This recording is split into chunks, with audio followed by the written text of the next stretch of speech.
साप्ताहिक राशी भविष्य 1 ते 7 मार्च 2026। मेष रास सप्ताहात होणारे चंद्रग्रहण मुलांच्या समस्या सोडविणारे राहील। 1 ते 2 मार्च हा काळ घर जागेच्या कामासाठी योग्य राहील। 3 ते 5 मित्रमैत्रिणींशी दुरावा संभवतो।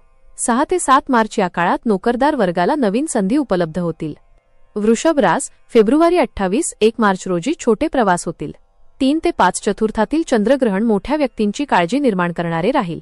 6 ते 7 मार्च या काळात मुलांच्या समस्या सुटतील।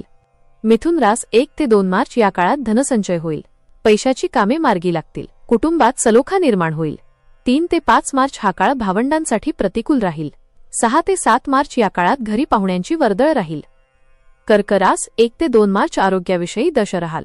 3 ते 5 मार्च हा काळ कौटुंबिक समस्या निर्माण करणारा राहील। 6 ते 7 या काळात छोटे प्रवास, सहली, मनोरंजन यातून आनंद मिळेल। भावंडे, नातेवाईकांचा सहवास लाभेल। सिंह रास 1 ते 2 मार्च दूरचे प्रवास होतील। व्हिसा पासपोर्टची कामे होतील। 3 ते 5 मार्च हा काळ आरोग्यासाठी त्रासदायक राहील। जोडीदाराशी मतभेद संभवतात। 6 ते 7 मार्चमध्ये आर्थिक व्यवहार मनासारखे होतील। अनपेक्षित लाभ होतील। कन्या रास 1 ते 2 मार्च मनासारख्या घटना घडतील। मित्रांचा सहवास लाभेल। घर जागेपासून लाभ होतील।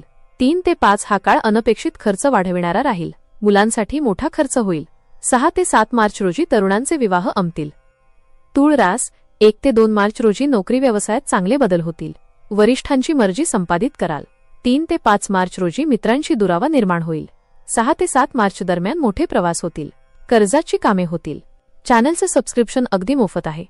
माहिती जाणून घेण्यापूर्वी जर आपण चॅनलवर नवीन असाल तर चॅनलला सबस्क्राईब करून ऑलवर क्लिक करा, जेणेकरून पुढे येणाऱ्या व्हिडिओचे नोटिफिकेशन सर्वात आधी तुम्हाला मिळेल। व्हिडिओला लाईक करा आणि आपल्या प्रतिक्रिया कमेंट करून नक्की कळवा। वृश्चिक रास 1 ते 2 मार्च हा काळ विद्यार्थी वर्गासाठी अनुकूल राहील। 3 ते 5 मार्च रोजी दशम स्थानात होणारे चंद्रग्रहण नोकरीमध्ये अडचणी निर्माण करणारे राहील। 6 ते 7 मार्च हा काळ मार्च मित्र वजा सहकारी वर्गाची मदत होईल। धनु रास 1 ते 2 मार्च वारसा हक्कातून लाभ मिळेल। प्रवासात काळजी घ्यावी। 3 ते 5 मार्च रोजी भाग्यस्थानी होणारे चंद्रग्रहण विद्यार्थी वर्गासाठी प्रतिकूल राहील। 6 ते 7 मार्च रोजी नोकरी व्यवसायात मनासारखे बदल होतील। मकर रास 1 ते 2 मार्च रोजी भागीदारीत यश मिळेल। वैवाहिक जीवन समाधानकारक राहील। 3 ते 5 मार्च रोजी अष्टमस्थानी होणारे चंद्रग्रहण स्वास्थ्य बिघडविणारे राहील। 6 ते 7 मार्च रोजी नवीन संधी चालून येतील। कुंभ रास 1 ते 2 मार्च रोजी नोकरीमध्ये अनुकूल वातावरण निर्माण होईल। 3 ते 5 मार्च या काळात वैवाहिक जीवनात दुरावा निर्माण होईल। 6 ते 7 मार्च या काळात अनपेक्षित लाभ होतील। मीन रास 1 मार्च हा काळ विद्यार्थी वर्गासाठी यश देणारा राहील। 2 ते 3 मार्च या काळात षष्ठ स्थानातील चंद्रग्रहण शत्रूवर विजय मिळविणारे राहील। 4 ते 7 मार्च दरम्यान तरुणांचे विवाह जमतील। कोर्ट कचेरी वादविवादात तोडगा निघेल। माहिती आवडली असेल तर अवश्य शेअर करा। अशाच प्रकारची भविष्यभाकीत विषयक माहिती मिळवण्यासाठी आमच्या लाईफ प्रेडिक्टर या यूट्यूब चॅनलला अवश्य सबस्क्राईब करा।